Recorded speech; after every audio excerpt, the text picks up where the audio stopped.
Puji Tuhan, Salam Bapak Ibu. Hari ini kita akan berbicara tentang relasi keselamatan dan pengampunan.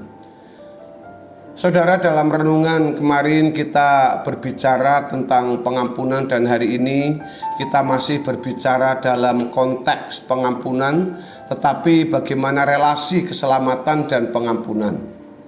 Saudaraku yang dikasihi oleh Tuhan Yesus, keselamatan dapat dilihat dari 3 dimensi. Dimensi masa lalu, masa kini, dan masa mendatang. Keselamatan pada dimensi masa lalu adalah ketika Yesus mati di atas kayu salib untuk menghapus dosa manusia. Dosa-dosa yang telah dan akan dilakukan manusia telah dihapuskan oleh kematiannya. Pada dimensi masa kini, keselamatan berbicara mengenai bagaimana individu dikembalikan pada rancangan Allah semula yang standarnya ditentukan oleh Allah sendiri. Standar manusia ideal yang dikembalikan pada rancangan semula merujuk pada pribadi yang agung, yaitu Yesus. Sedangkan pada dimensi masa yang akan datang, keselamatan berbicara mengenai kedatangan Tuhan kembali untuk mengakhiri sejarah dunia. Dimensi keselamatan pada masa mendatang ini merupakan kulminasi atau puncak kesempurnaan dari proyek keselamatan dalam Tuhan Yesus.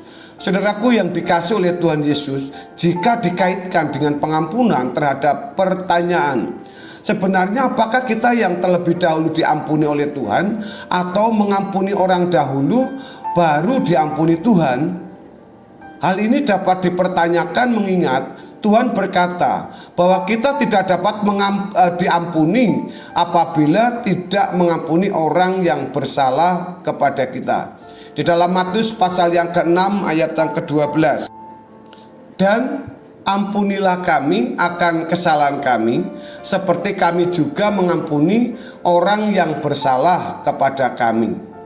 Bapak, Ibu, Saudara, dalam pernyataan ini ada sisi lain. Pada dimensi keselamatan masa lampau dikatakan bahwa kita telah diampuni oleh Tuhan. Jadi dapat timbul kebingungan, apakah sebenarnya Allah terlebih dahulu mengampuni manusia atau manusia harus mengampuni sesamanya terlebih dahulu baru diampuni Allah. Ditinjau dari peta besar keselamatan, inisiatif penyelesaian dosa pertama-tama dilakukan oleh Allah. Allah dalam karyanya menyelesaikan dosa manusia melalui pengorbanan putra tunggalnya, Tuhan Yesus. Namun dalam perjalanan hidup sehari-hari, kita pasti menemukan orang-orang yang melukai, yang menyakiti dan merugikan kita. Dalam hal inilah Tuhan menghendaki kita untuk menjadi seperti Dia. Setiap orang percaya harus menghidupi keselamatan dimensi masa kini dengan menghidupi gaya hidup Tuhan Yesus. Salah satu gaya hidup tersebut adalah gaya hidup yang bermurah hati dalam memberi pengampunan.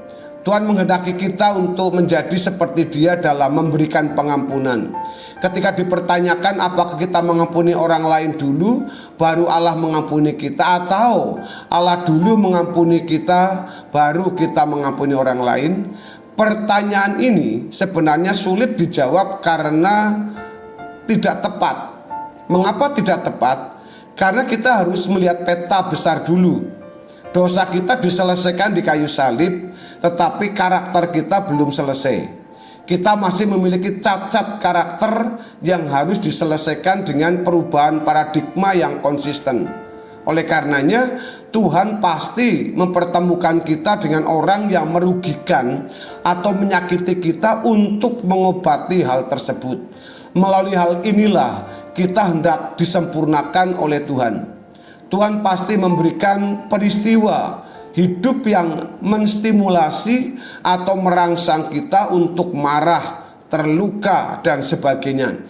Sebab di dalam Roma pasal 8 ayat yang ke-28 dikatakan bahwa Ia bekerja dalam segala perkara mendatangkan kebaikan bagi orang yang mengasihinya. Segala perkara di sini tentunya mencakup orang-orang yang hadir secara sengaja atau tanpa sengaja melukai dan merugikan kita. Saudaraku, hal ini Tuhan melakukan dengan tujuan untuk membersihkan diri. Bagian terdalam yang ada pada kita yang tidak tampak secara kasat mata. Dari luar mungkin kita merasa baik-baik saja, akan tetapi setelah mendalami permasalahan, kita baru dapat memahami apa yang masih menjadi kelemahan diri sendiri atau diri kita ini. Sehingga kita tidak perlu heran apabila Tuhan mengizinkan ujian berupa pengkhianatan, fitnah, atau perlakuan tidak adil hadir di dalam hidup kita.